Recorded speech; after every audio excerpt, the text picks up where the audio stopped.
What's up mga kapepe? So nagbabalik tayo sa isang vlog natin. Today is unboxing ng ating pinamili sa online shop sa Lazada. So ito ngayon mga kapepe, murang halaga lang natin nabili itong Diore natin. Pero yun nga, hindi ganoon kamura pero pwede na kamura-mura yung price niya dahil urig naman mga kapepe. Pwede na! Sana urig nga, pero para sa akin urig naman daw, sabi ng shop na pinagkabitan natin. So ito nga siya mga kapepe, pumili tayo ng isang cogs ng Diore natin. So hindi tayo bumili ng isang group set dahil medyo masakit sa bulsa. Bumili lang tayo ng per parts. So ito yung una nating nabiling cogs o yung sprocket niya mga kapepe sa ibang tawag. Ayan, ang ganda ng pagkakabalot. Parang tinapa, pero yun nga dahil siguro binili ito ng bulk kaya wala siyang balot na maayos. Pero hindi tuto niya pa mga kapepe. Ayan, buksan na natin yung tinapa. Este yung pinaka-cogs. So secure naman yung pagkakabalot mga kapepe. So quality yung pagkakasealed niya. So meron siyang bubble wrap sa labas, tapos foam sa loob, no? Hirap nga tanggalin nito. Ay, kinailangan ko pang alisin yung buong tape na nakapalibot para lang mabuksan yung cogs na ito mga kapepe. So ayan, bubuksan na natin, guntingin na lang natin para di tayo mahirapan.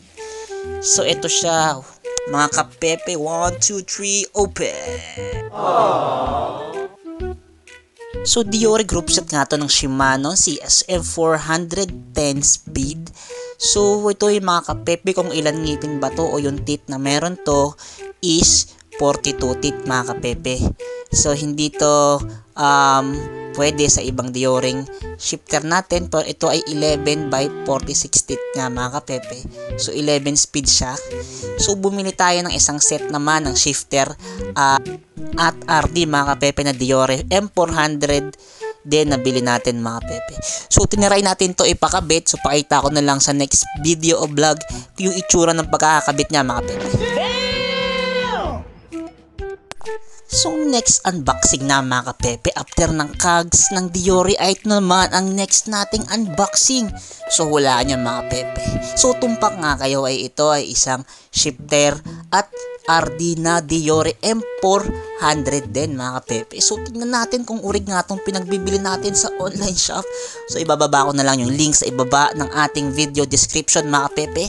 So tara, buksan natin tong order kong ulit. Stop it. Get some help.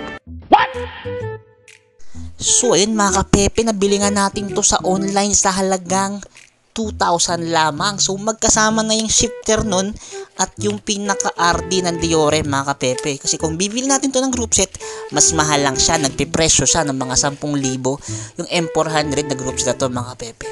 So papaita ko lang yung nabili natin online. So ito na nga siya. Yan.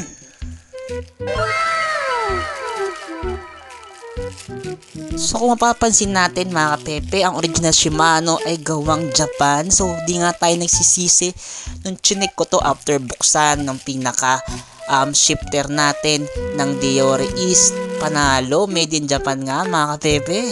So sabi nga rin ng gumawa ay original bili nating SL M400 na right shifter mga kapepe. So ito itsura niya, ayan, pinaka, taas ito yung pinaka, makikita natin yung pinaka optical gear display niya.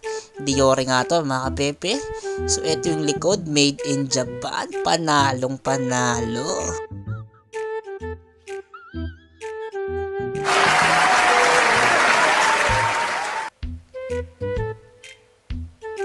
So yun mga pepe, after nga nitong shifter ay papakita ko naman yung isang part ng ating Diore upgrade kit. So shifter yung pinakita ko kanina, ngayon naman papakita natin yung RD o yung rear derailleur.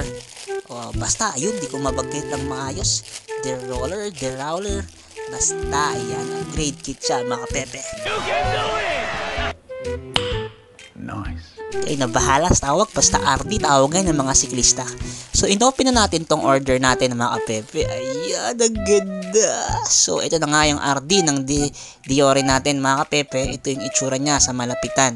So Dahil hindi pa natin nakakabit to sa vlog na ito, papakita ko na lang kung anong itsura niya at para malaman kung original bili natin. So i-close up ko maya maya yung itsura niya mga kapepe. Pero sa ngayon, ito siya ngayon sa picture na to, sa vlog natin. Medyo madilim lang pero kita naman yung itsura niyang maganda at panalo. Let's go! So ayan, nagastos ko nga sa pagbili nitong ating upgrade kit is almost 3K mga kapepe, kasama yung cogs na 1.5 and 2K nito, 2K na RD at M400 na upgrade kit, shifter and RD. So maraming salamat mga kapepe. Till next vlog, let's go!